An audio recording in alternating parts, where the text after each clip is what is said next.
Assalamualaikum warahmatullahi wabarakatuh. Jumpa lagi di program acara kita Sering Sharing ringan dan gak ada yang keberatan. Masya Allah. Alhamdulillah siang hari ini kita kedatangan tamu istimewa. Beliau adalah Ustadz muda, kemudian instruktur Al-Quran, hafidh. Lengkap gelar beliau ini juga Khodimul Quran di salah satu yayasan yang sangat amat besar di Jakarta, yaitu Yayasan Al-Hikmah Jakarta. Masya Allah. Siapa lagi kalau bukan Al-Ustadz Muhammad Rizky LC. Ya. Alhamdulillah. Masya Allah. Alhamdulillah di kesempatan kali ini di tengah kesibukan beliau untuk mengurusi santri-santri beliau berkenan untuk hadir bersama kita, tentu dengan obrolan-obrolan ataupun diskusi yang mudah-mudahan mendatangkan manfaat untuk kita semua. Amin. Dan tema kita hari ini, Ustaz, apa yang kita bisa ambil atau manfaat apa yang bisa kita ambil dari Al-Quran? Karena sejauh ini orang hanya mengenal Al-Quran itu hudan, petunjuk saja. Apakah kemudian Al-Quran itu bisa kita ambil manfaatnya? Atau hanya sekedar jadi pajangan saja di rumah-rumah kita? Karena kan sekarang ini banyak orang yang bahkan pernah mengatakan, saya baca Quran tapi tidak mendapatkan apa-apa dari Al-Quran. Ini seperti apa mungkin pandangan menurut Ustadz? Tafadhol Ustadz. Ya baik, alhamdulillah, salatu wassalamu ala sayyidina Rasulillah wa ala alihi wa sahbihi wa man walah. Wala hawla wala quwata illa billah. Allahumma inna nas'aluka ilman nafi'a wa rizqan wasi'a wa amalan salihan mutaqabbala. Yang saya hormati, membawa acara kita ini luar biasa ini. Ya. Ini kita lagi bertamu ke yang mulia ini. Samahah ya, panggilannya Samahatul Ustadz, Doktor Mustajib Zain MA Hafizahullah. Ya, mudah-mudahan Allah Subhanahu wa taala kasih manfaat yang banyak lewat beliau. Ya, buat umat khususnya, lebih-lebih nanti buat bangsa dan negara. Amin ya rabbal alamin. Yang berkenaan dengan tema pada hari ini ya, pertemuan kita pada hari ini, siang hari ini kan Al-Quran itu kan jadi momok besar sebenarnya, hal yang menakutkan di masyarakat kita. Jadi paradigma yang dibangun itu udah salah ya strukturnya di masyarakat kita yang sekarang. Maka kita lihat orang-orang itu sekarang di masyarakat kita khususnya di Jakarta, semangat atau ghirah untuk belajar Al-Quran itu semakin menurun. Dari mana indeks itu kita dapat? Kita lihat, kita dapati orang-orang itu sekarang lebih cenderung memasukkan anak-anaknya ke sekolah-sekolah negeri. Ini saya berbicara bukan sebagai praktisi di bidang pendidikan, tapi memang orang yang mengalami secara langsung ya, bertemu dengan orang tua kemudian murid di sekolah kita di Yayasan Al-Hikmah. Kita mengalami penurunan setiap tahunnya, mulai 3 tahun belakangan ini. Bahkan di tahun ini ya kita mengalami pemerosotan yang amat sangat dalam ya, untuk murid-murid atau orang-orang yang kemudian ingin menyekolahkan anaknya di sekolah yang di situ ada pelajaran Al-Qur'annya. Di satu sisi itu tadi kan sisi yang secara paradigma ya, jadi momok, menakutkan ini, kemudian juga kepedulian orang tua, perhatian orang tua terhadap pembelajaran Al-Qur'an di sekolah, kemudian pembelajaran Al-Qur'an untuk anaknya. Di sisi lain tapi ketika ditanya pengen apa sih yang kemudian diharapkan dari anaknya, pertama jadi anak yang soleh ya. Udah kalau bisa jadi penghafal Quran, Ustaz. Ya jadi orang manfaat lah, segala macam. Ini kan kontradiksi ya, antara tadi kemudian kecondongan orang tua yang kemudian mentarbiyah anak-anaknya tidak di dalam biah Quran, tapi pengen anaknya jadi orang soleh, menghafal Quran dan macam-macam. Apalagi ada yang kemudian berangan-angan bisa melanjutkan dulu kakeknya kiai, katanya Ustadz di mana-mana ngisi kajian dan segala macam. Ini satu hal yang sangat amat nyata sih di kehidupan kita sehari-hari sekarang, keadaannya seperti itu. Balik lagi ke mengenai Al-Quran itu sendiri, kan Al-Quran itu kan banyak ya manfaatnya yang kita bisa ambil. Selain memang tujuan utamanya Yahudan, karena Allah buka di Al-Quran itu kan zalikal kitabul la raiba fihi hudan lil muttaqin. Di dalamnya nggak ada keraguan. Diyakini seyakin-yakinnya ya hak, benar isinya, dan nggak akan pernah berubah ila yaumil qiyamah. Ini kan jaminan dari Allah Subhanahu wa taala. melalui firman Allah dalam surat Al-Hijr itu, inna nahnu nazzalna dzikra wa inna lahu lahafidun. Allah sendiri yang kemudian turun tangan untuk menjaganya, hifdzun. Kemudian para ulama mengatakan penjagaannya itu dua, hifdzun fis sutur, ya, penjagaan melalui tulisan yang sampai sekarang kemudian kita kenal dengan sebutannya mushaf Al-Qur'an. Dan yang kedua adalah penjagaan hifdzun fis sudur, ya, penjagaan dalam hati-hati para penghafalnya. Nah, di antara salah satu yang kemudian manfaat yang kita bisa petik sebenarnya, Al-Quran itu bisa menjadi penawar, ya, di tengah hiruk pikuk sekarang, ya, zaman yang luar biasa, tantangannya, ya, cobaannya, ujiannya, ya, bagi orang tua ataupun bagi anak-anak, ya, apalagi sekarang orang-orang tuh punya standar hidup yang berbeda dengan orang-orang yang mungkin 10 tahun yang lalu hidup, ya, di Jakarta pada umumnya, gitu. Standarnya sekarang TikTok. Ya. Jadi kalau nanti orang ini punya ini, kita harus punya ini. Orang ini punya ini, kita punya ini. Ya. Itu kan didasari salah satunya adalah keterikatannya dia dengan terus memperturutkan hawa nafsunya. Gitu. Jadi hawa nafsu itu kan memang sebenarnya nggak semuanya konotasinya negatif. Ya. Sebab kita tidur juga karena hawa nafsu kita, kita ngantuk. Kita makan juga karena kita nafsu, kita lapar, gitu ya. Tapi kebanyakan kalau diturutkan itu, nanti nafsu itu malah mengarah seperti yang dikatakan Al-Quran, ammaratum bisu, mengarah kepada kejelekan. Dia makan, kecondongannya itu makan, tapi berlebihan makannya. Hingga kenyang, malas dia ibadah, cenderung pengen tidur, istirahat aja. Kalau sebutan anak sekarang tuh mager, dan lain-lain. Nah, Al-Quran ini bisa jadi penawar, nasihat gitu, obat bagi orang-orang yang punya standar hidup kayak gini gitu. Dan di antara manfaatnya gitu, Al-Quran itu jadi penawar, jadi syifa, jadi obat gitu ya, bagi orang-orang yang kemudian punya diuji oleh Allah Subhanahu Wa Taala, diberikan cobaan berupa penyakit psikis. Ini kan penyakit psikis, kejiwaan. Orang tuh gila pamor sebutannya. Orang yang menurut hawa nafsunya itu gila pamor. Jadi haus kalau validasi, ya haus validasi lah, bahasa sekarang tuh haus validasi. Jadi nggak boleh orang dikasih nikmat sedikit pun kecuali dia iri dan pengen punya, nanti ditampilkan juga. Bahkan kalau bisa yang lebih dari itu. Biar orang yang dia merasa iri itu nyadar, wah, masih kalah lagi sama dia. Nah, itu kan akibat memperturutkan hawa nafsu. Jelas-jelas sih kalau udah kayak gini, jelas tadi ya tujuan utama Qur'annya, ya dia nggak tahu itu sebagai huda. Ya mungkin tadi yang seperti Ustadz bilang, Qur'an itu cuma jadi pajangan. Dibuka Ramadan, itu juga dibuka cuma dengan niat. Ramadan tahun ini insya Allah mau dikhatamkan. 10 pertama antar dulu dah, baru awal puasanya dulu aja kuatin. 10 kedua tengah-tengah tanggung, ntar aja kencenginnya pasti 10 terakhir sibuknya mempersiapkan Lebaran. Hilang dah itu. Hilang semuanya momen hari-hari biasa, hilang momen dengan Al-Qur'annya. Di bulan Ramadan, bulan yang khusus di situ di dalamnya disebutkan Al-Qur'an. Istimewa Al-Quran banyak Allah sediakan di situ, kemudian lewat juga begitu aja. Ya ini gimana mau jadi hudan? Gimana mau jadi petunjuk? Wah, Al-Qurannya cuma jadi pajangan. Nanti kalau Al-Qurannya dipegang tuh kalau sedang rapi-rapi, beres-beres, karena mau nerima tamu, itu aja. Selebihnya Al-Quran tuh nggak pernah dibuka.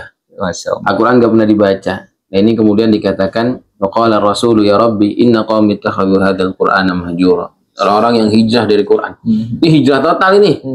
Itu luar biasa ini. Kalau sekarang fenomenanya hijrah itu yang kita tahu di media sosial, fenomena artis-artis yang hijrah. Nah, kalau mukminin itu yang zaman sekarang ini sebenarnya secara hampir sebagian besarnya juga orang-orang yang lagi hijrah. Tapi konotasinya negatif ini. Sebab hijrahnya dari Quran yang di situ sebagai sumber kebahagiaan kita di dunia, ya, sumber kebahagiaan kita di akhirat, ya.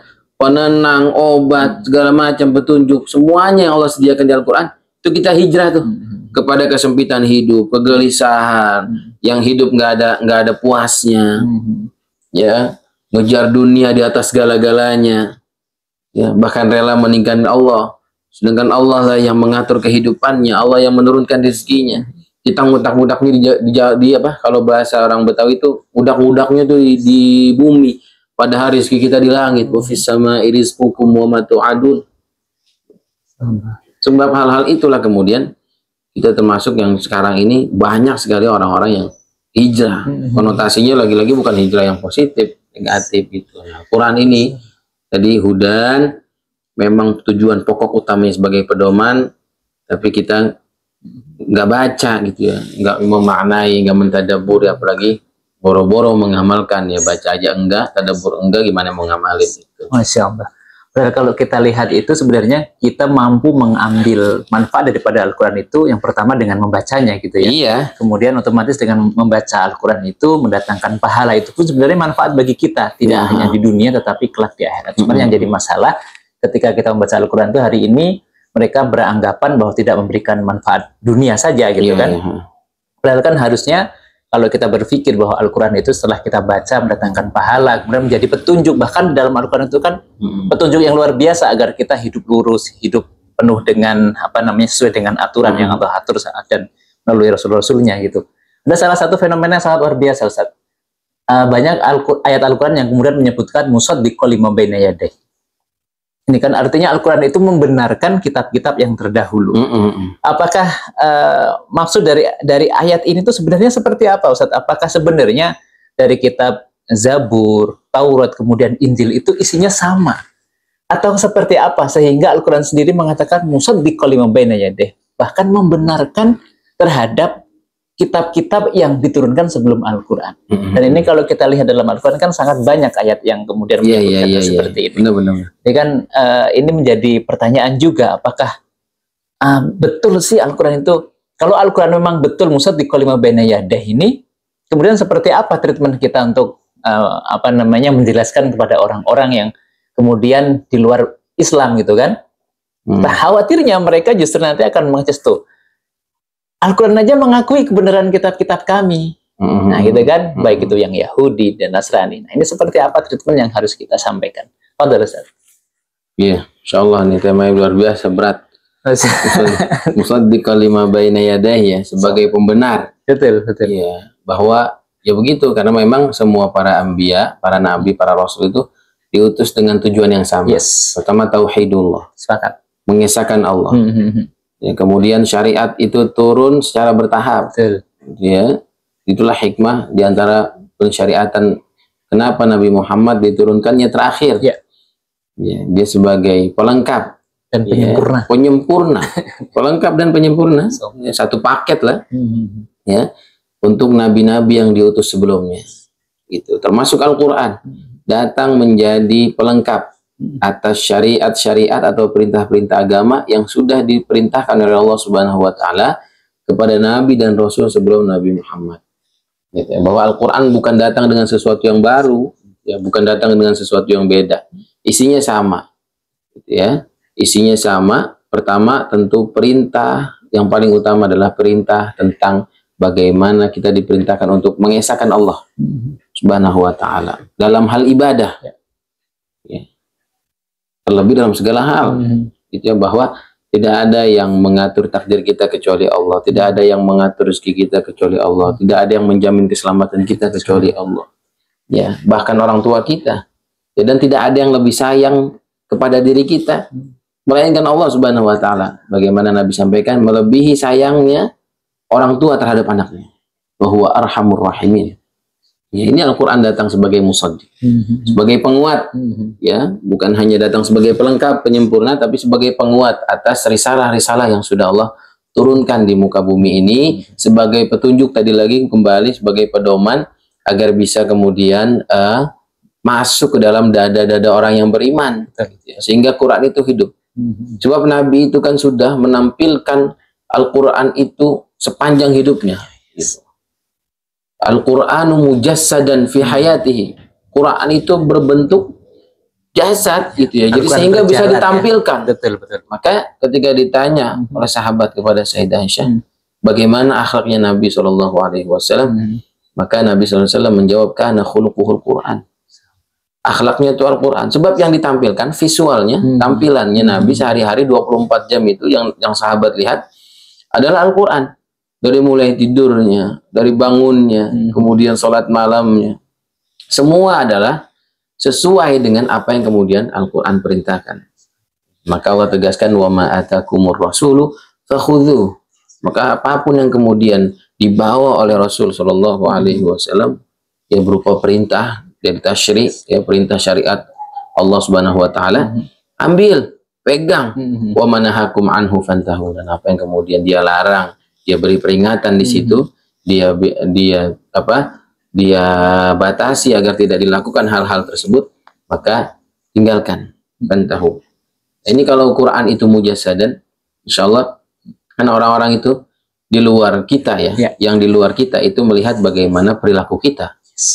Dia nggak peduli batinia kita, dia nggak peduli kita rahbanin, kita orang yang abid, yang tiap malamnya tuh selalu sujud pada Allah, nangis di keheningan malam. Dia nggak peduli kita orang yang suka sedekah dan segala macam. Tapi yang ditampilkan adalah bagaimana Al-Quran itu tampil di dalam diri kita 24 jam dan berpengaruh positif dan bermanfaat lebih banyak bagi sosial.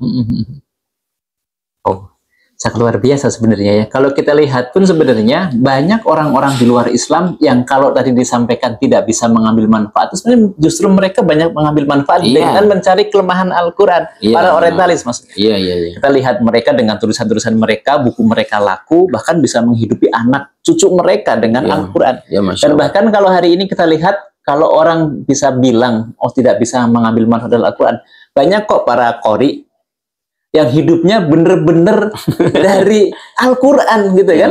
Kita lihat, bahkan mungkin lebih dari kita, orang yang biasa kerja secara profesional itu, hanya itu saja, tetapi orang yang kemudian gemar membaca Al-Quran, terus kemudian menyimpan Al-Quran di dadanya dan mengamalkan Al-Quran itu, kita lihat banyak sisi kehidupan yang kita lihat sangat luar biasa dari segi materi dan sebagainya. Bahkan pengalamannya pun tidak hanya dalam negeri, tapi luar negeri. Benar. Bahkan kalau kita lihat, ya termasuk Ustadz, ini kan berkesempatan untuk keliling dunia, bahkan mengikuti kejuaraan dan sebagainya, itu kan bagian dari keberkahan Al-Quran. Keberkahan Al-Quran, manfaat Al-Quran. Itu luar biasa. Ini kan harusnya bisa kita ambil ibroh bagi kita semua agar lebih mendalami Al-Quran. Lalu fenomena yang sangat luar biasa Ustadz. Hari ini kita bisa melihat para orang tua bermimpi untuk menjadikan anaknya menjadi hafiz Quran. Akan tetapi sayangnya jika mereka sudah mencapai target, ya sudah selesai keluar dari pondok dengan prestasi 30 juz, habis itu mereka tidak istiqomah. Benar. Ini bagaimana agar menjaga keistiqomahan tersebut, agar mereka itu menghadirkan Al-Quran dalam hati dan dada mereka. Jadi yang pertama itu al-insanu yansha wa yatara'ra ala ma huwa alaihi qaum. Jadi manusia itu tumbuh dan berkembang tuh sesuai bagaimana lingkungannya. Jadi yang perlu diperhatikan gitu ya, ketika ada orang tua yang kemudian punya ekspektasi, ya punya cita-cita lah, dan cita-citanya itu kan semuanya kebaikan, yang diharapkan dari anaknya kan semua kebaikan, apalagi punya cita-cita anak menghafal Quran, maka orang tuanya juga harus menciptakan suasana kondisi di rumahnya itu kondisi yang disebut kondisi yang ahlul Quran. Quran itu hidup di rumahnya. Jadi kalau dulu kan gini ya, saya menceritakan pengalaman pribadi. Nggak pernah punya saya bayangan itu jadi penghafal Quran. Dari cita-cita. Malah justru itu ya. Dan semua dari banyaknya teman-teman yang kita jumpai menghafal Quran sekarang itu dulunya nggak punya cita-cita untuk jadi penghafal Quran. Ini beneran ini, gitu ya. Berarti tidak jadi cita-cita. Awalnya itu nggak ada cita-cita, ini beneran ini nggak ada karena masuk segmen ini kemudian di setting ini demi ads, demi apa ya bahasa sekarang itu ya.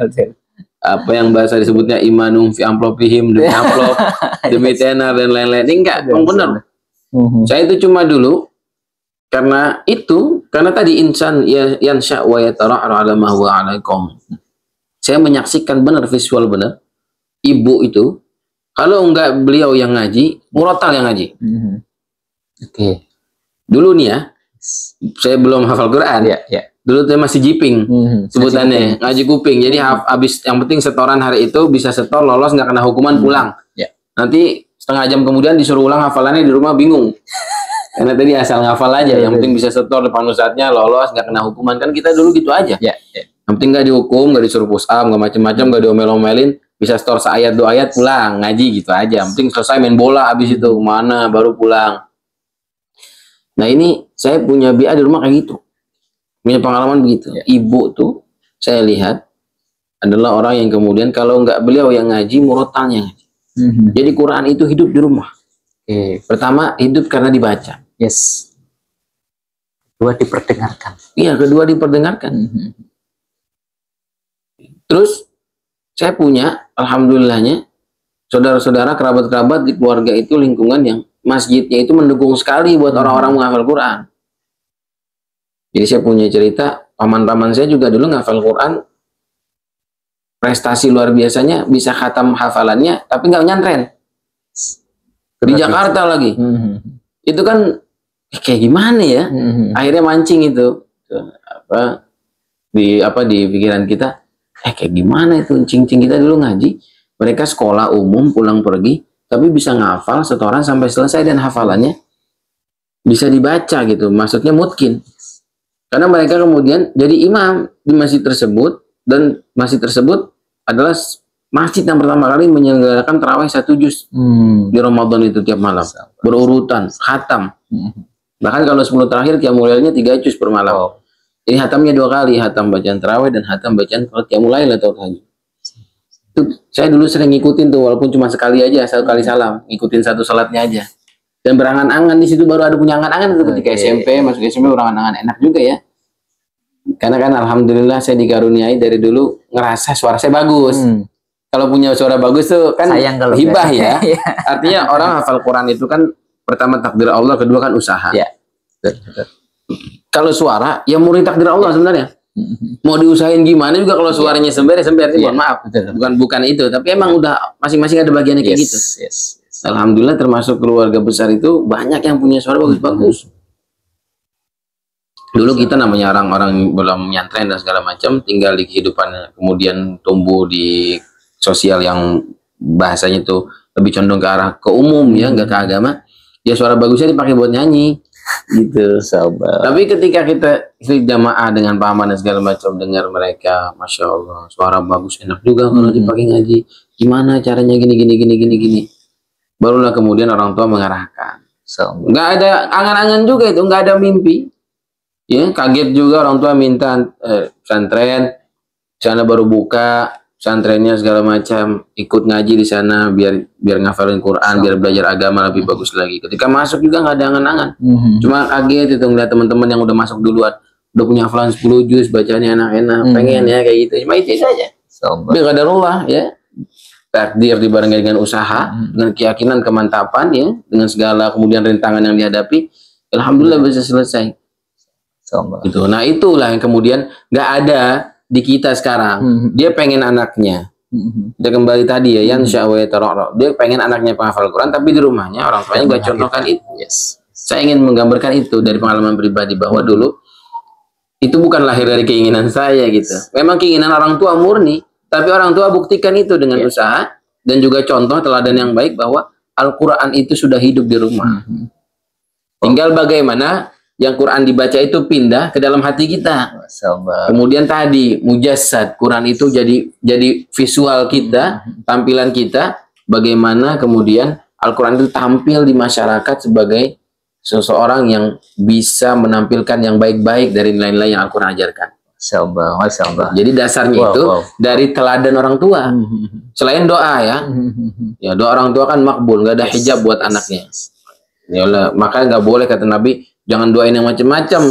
La tad'u ala abnaikum wala ala amwalikum wala ala anfusikum farubbama sadafa babal ijabah fastajaballah. Oh, nggak boleh sampai kamu laknat orang tua kamu, anak kamu, bilang atau keluarga kamu atau harta kamu. Nanti kalau sewaktu-waktu kemudian itu jadi waktu mustajab dan diijabah, kan jadi musibah buat kita. Makanya sekarang kejadian kan orang tuh bilang anak bandel. Sekarang susah Ustaz dibilanginnya. Ya gimana mau bisa dibilangin orang ketika mereka melakukan kesalahan, dasar lu. Mohon maaf ya, anak setan. Kok jadi beneran? Ya, kayak setan. Dikasih tahu makin-makinan. Gitu. Tapi kan orang dulu, ya tolong jangan kayak gitu. Kalau kita berkaca dari orang tua kita dulu, ketika kita lihat kakek kita dan kita kalau lagi nasihatin anak-anaknya luar biasa itu dengan hikmah. Padahal lagi-lagi secara pendidikan mereka jauh dari kita. Betul. Mereka nggak kenal SD, apalagi SMP, apalagi sampai bangku kuliah. Bangkunya aja nggak tahu mereka, apalagi ngecap pendidikannya. Tapi luar biasa, gitu ya. Kalau bahasa orang Betawi itu kitabnya tuh nggak natak. Buat materinya tuh nggak natak, nggak tahu mereka tuh Nabi bilang gini, Nabi ini. Tapi mereka ajak ketika praktek, bener-bener hati-hati. Yang mudah-mudahan jadi orang baik, kalau kayak jadi orang baik. Yang saat itu nggak dijabah sama Allah, ditunda-tunda. Tapi satu waktu siapa yang tahu? Itulah kemudian yang saya ingin sampaikan, bahwa orang tua punya keinginan, ekspektasi, punya cita-cita anaknya jadi ini. Tapi orang tua itu nggak menciptakan lingkungannya dulu di rumah. Jadi yang paling penting adalah bi'ah di rumahnya. Sehingga tadi seperti yang Ustaz saja bilang, selesai Quran di pesantren pulang kayaknya kayak bukan menghafal Quran, ini anak lain. Ya sebab anak juga merasakan hal yang lain di rumahnya itu. Wah, rumahnya itu bukan kondisi yang seperti kemarin dia dapati waktu dia ngafal Quran. Bisa jadi rumahnya itu, ya dia udah ngerasa di pondok rasa terbebani. Kemudian sampai ke rumah, lah rumahnya kayak gini kondisinya. Ngapain kemarin saya dititip di pondok tapi di rumah kayak gini? Gitu. Jadi bertentangan gitu loh dengan apa yang diharapkan. Gak diciptakan itu kondisi itu. Bi'ah solihahnya itu nggak ada. Padahal ini kan bi'ah itu faktor penting. Bi'ah itu dalam hal menghafal Quran, lingkungan itu faktor penting. Sebab dia menentukan keberhasilan seseorang. Maka kemudian lahirlah pesantren-pesantren itu untuk mencetak itu yang dikhususkan untuk jadi ulama, menghafalin hadis ini ada, yang menghafal Quran ada, yang ke kitab-kitab ini ada, dan segala macam. Dan mereka bisa jadi karena lingkungannya yang membentuk itu. Mereka punya lingkungan itu, kemudian mereka punya teman-teman yang bisa jadi motivasi buat saling berlomba-lomba. Ketika turun, futur, dia bosan semangatnya, kecas lagi ngeliat teman-temannya segala macam. Nah kalau di rumah, mereka nggak dapat itu. Sedangkan semua itu berkaitan dengan keimanan. Iman itu naik turun, kata Nabi. Yazdadu bitta'ah wa yanqus bil maksiyah. Nambah dengan ketaatan, berkurang dengan maksiat. Kalau rumah isinya maksiat semua. Lah rumah nggak pernah dibacakan Quran, tapi orang tua pengen anaknya menghafal Quran. Jadi kayak apa istilah, kalau boleh pinjam istilah itu ya? Kayak motor rusak istilahnya. Jadi motor lagi rusak dibawa ke bengkel, dan pondok itu kayak bengkel, pengennya anak benar balik motor benar. Tapi dia lupa bahwa tarbiyah pertamanya, madrasah pertamanya itu di rumah. Itulah yang kemudian menggiring opininya ketika di pondok. Oh begini ternyata keinginan orang tua kita, orang tua dia dan segala macam. Itu Ustaz. Jadi bi'ah lingkungan adalah faktor utama dan paling penting ketika ingin mendidik generasi yang Quran, yang Rabbani. Masya Allah, sangat luar biasa. Mungkin sebelum kita tutup, ada pesan untuk para pemirsa kita dan juga generasi muda agar kemudian bisa menjaga keistiqomahan dia atau semangat dia untuk terus membaca Al-Quran. Iya, pesannya adalah sebagaimana disampaikan oleh Abu Hurairah, ya, bahwa jangan sampai Quran itu luput dari wirid harian kita, terutama di rumah. Baca Quran itu di rumah. Sehingga kata para sahabat, rumah yang sering dibacakan Quran, apalagi sering dikhatamkan Quran itu, tahduruhul malaikah. Jadi rumahnya itu dihadirinya sama malaikat. Jadi namanya malaikat itu turunnya, kata para ulama itu hanya bawa satu, membawa rahmat dari Allah Subhanahu wa Ta'ala. Turunnya malaikat ke muka bumi itu atas perintah Allah, membawa rahmat itu, membagikan rahmat. Ya. Kemudian wayat tasyibi ahlihi, dan rumah yang sering kemudian dibacakan Quran, dikhatamkan Quran, ya, hidup Al-Quran di dalam rumah tersebut, itu serasa lega buat penghuninya. Ya walaupun lagi-lagi bisa jadi rumahnya cuma 5 meter kali 5 meter gitu ya. Baru buka pintu udah halaman, baru buka pintu belakang juga udah halaman, gitu ya. Ke sana udah ketemu dia lagi, ke sini ketemu dia lagi. Tapi kayaknya nyaman gitu. Nah, kenyamanan itu kan bukan karena luasnya rumah. Ada orang yang punya rumah gede banget, tapi ngerasa masih sempit aja. Gitu ya? Masih kayak kehimpit aja, kayak kurang aja nih rumah, apalagi yang kurang ya. Padahal udah gede, semua rumah tetangganya udah dibayar-bayarin semua, udah dilebarin semua tuh rumah, tapi nggak ada puas-puasnya.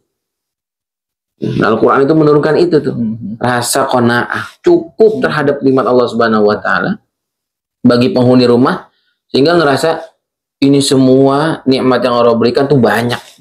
Karena nanti ungkapannya tuh nikmat Allah itu banyak, ujiannya itu sedikit. Nah, yang ketiga yang jadi motivasi kemudian Al-Quran itu agar bisa hidup di rumah kita, kata para sahabat, katsura khairuhu, kebaikannya itu banyak. Di rumah tangganya itu sakinah, anaknya soleh, soleha, pekerjaannya barokah, gitu ya. Apalagi ya rezekinya berlimpah, walaupun nggak banyak, tapi dirasa berlimpah, cukup aja. Ya. Itu kan dari makna kebaikan yang banyak itu, katsura khairuhu. Itu kan makna dari berkah itu. Ya. Katsura khairuhu. Sebab Quran itu hidup di rumahnya. Wa takhruju minhu syayatin, dan yang terakhir tentu Quran syaitan itu, setan-setan, jin-jin itu pada kabur dari rumah. Jadi sedikit isinya pertengkarannya di dalam. Rumah itu nyaman. Ya, rumah itu menjadi sebutan yang kita sering sebut istilahnya adalah baiti jannati.